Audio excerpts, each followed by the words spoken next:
ঠাকুর মা স্বামীজির শ্রীচরণে ভক্তিপূর্ণ প্রণাম জানিয়ে স্বামী গম্ভীরানন্দ রচিত শ্রীরামকৃষ্ণ ভক্তমালিকা থেকে আজকের নিবেদন স্বামী ব্রহ্মানন্দ। বৃন্দাবনে আসিয়া উভয় গুরুভ্রাতা দিব্যভাবে ভাবিত হইলেন। তুরীয়ানন্দ একদিন বলিলেন, আজ ভিক্ষা করতে বেরোব না, দেখি রাধারানী উপবাসী রাখেন কি না।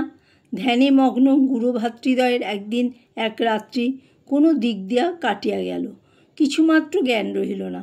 পরদিন এক তীর্থযাত্রী অযাচিতভাবে প্রচুর খাদ্য সামগ্রী দিয়া গেল। বৃন্দাবন হইতে তাহারা পদব্রজে নন্দগ্রাম, বর্ষানা, রাধাকুণ্ড, শ্যামকুণ্ড, গিরিগোবর্ধন প্রভৃতি দর্শন করিয়া কুসুম সরোবরে উপনীত হইলেন এবং ওই স্থানটি তপস্যার অনুকূল দেখিয়া তথায় রহিয়া গেলেন। এই সময়ের কঠোর জীবনের ইতিহাস আমরা বিদিত নহি বলিলেই চলে, অন্য সময়েরই বা কতটুকু বিদিত আছি। ভাবময় ঠাকুরের মানসপুত্রের বিভিন্ন তীর্থাদিতে যেসব সাধন, অনুভূতি বা দর্শনাদি হইয়াছিল, তার কতটুকু আমরা যে এই ক্ষুদ্র প্রবন্ধে লিপিবদ্ধ করিতে পারি, আর কতটুকুই বা ভাষায় প্রকাশ করা চলে। মহারাজ প্রায়ই বলতেন, নির্বিকল্প সমাধির পর ধর্মজীবন আরম্ভ হয়। যে নির্বিকল্প সমাধি বহু জীবনের সাধনায় ক্বচিৎ কাহারও ভাগ্যে ঘটে, উহাতে প্রতিষ্ঠিত থাকিয়া এবং উহার পরবর্তী অনুভূতি সম্পদে ভূষিত হইয়া যিনি বহু ভক্তকে ধর্মপথে পরিচালিত করিয়াছিলেন, তাহার আধ্যাত্ম জীবনের অতি স্থূল আভাস মাত্রই আমরা দিতে সক্ষম। ইতিমধ্যে 1893 খ্রিস্টাব্দের সেপ্টেম্বর মাসে আমেরিকায় ও ভারতে স্বামী বিবেকানন্দের জয়ধ্বনি উত্থিত হইয়াছে।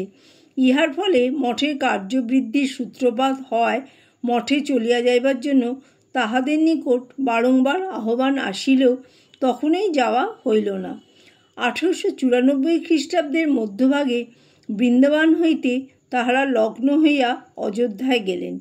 তথায় শিবানন্দজির মুখে মঠে ফিরিবার জন্য স্বামীজির নির্দেশ পাইয়া তুরীয়ানন্দ আগস্ট মাসে কলকাতায় গেলেন, পরন্তু মহারাজ পুনর্বার বৃন্দাবনে ফিরিলেন। এইবারে বৃন্দাবনে আসিয়া তিনি অজগর বৃত্তি অবলম্বন করিলেন। ভিক্ষার্থে কোথাও যাইতেন না, কাহারও নিকট কিছু চাহিতেন না। কোনো দিন আহার জুটিত, কোনো দিন বা অনাহারে কাটিত। কখনো কোনো শেঠ একখানি কম্বল দিয়া যাইতেন, পরক্ষণেই চোর আসিয়া উহা লইয়া যাইত। ব্রহ্মানন্দ সাক্ষীস্বরূপ সব দেখিয়া যাইতেন মাত্র। দিব্যভাবে বিভোর হইয়া কখনো তিনি বাহ্যহারা হইতেন না, আবার কখনো তাহার দেহে অশ্রুপুলকাদি সঞ্চার হইত। এইরূপে কয়েক মাস অতিবাহিত করিয়া অঘ্রাণ মাসে তিনি ব্রজমণ্ডল ত্যাগ করিয়া মঠ অভিমুখে চলিলেন। মহারাজের মঠে প্রত্যাবর্তনে স্বল্পকাল পরে অসুস্থা শ্রী শ্রী মাতা ঠাকুরানীকে কলকাতায় আনিয়া বাগবাজারে গঙ্গার ধারে গুদামওয়ালা বাড়ি নামক একটি ভাড়াটিয়া বাড়ির ত্রিতলে রাখা হয়। সেখানে তাহার সেবাদির জন্য গোপালের মা এবং গোলাপ মাও বাস করিতেন। এছাড়াও যোগানন্দ এবং 2-1 ব্রহ্মচারীও দ্বিতলে থাকিতেন। ব্রহ্মানন্দও সেই বাড়িতে আসিয়া বাস করিতে লাগিলেন। এখানে তিনি সমাগত ভক্তদের সহিত ধর্ম প্রসঙ্গ করিতেন এবং কোনো কোনো ভাগ্যবানকে দীক্ষাও দিয়াছিলেন। এই সময় হইতে স্বামীজির ভারতে প্রত্যাগমন পর্যন্ত মহারাজ অধিকাংশ সময় কলকাতায় থাকিতেন। গুদামওয়ালা বাড়ির পরে বলরাম মন্দির ছিল তাহার প্রধান আবাসস্থল। 1897 প্রারম্ভে ভারতে ফিরিয়া স্বামীজি স্বাস্থ্য উদ্ধারকল্পে যখন দার্জিলিং গমন করেন, তখন ভাবী রামকৃষ্ণ মিশনের পরিকল্পনা রচনার সাহায্য পাইবার উদ্দেশ্যে তিনি ব্রহ্মানন্দ ও গিরিশবাবুকে সঙ্গে লইয়া যান। পরে 1 মে মিশন প্রতিষ্ঠানতে তিনি ব্রহ্মানন্দকে কলকাতা কেন্দ্রের কার্যভার দিলেন। ইহাই প্রকৃতপক্ষে মহারাজের কর্মজীবনের সূত্রপাত। 1898 খ্রিস্টাব্দে বেলুড়ে নতুন মঠ নির্মাণ কার্য আরম্ভ হইলে তাহাকে উহার দায়িত্ব লইতে হইল এবং পরবৎসর নূতন বাটিতে মঠ উঠিয়া আসার পর তাহারই হস্তে উহার পরিচালনভার ন্যস্ত হইল।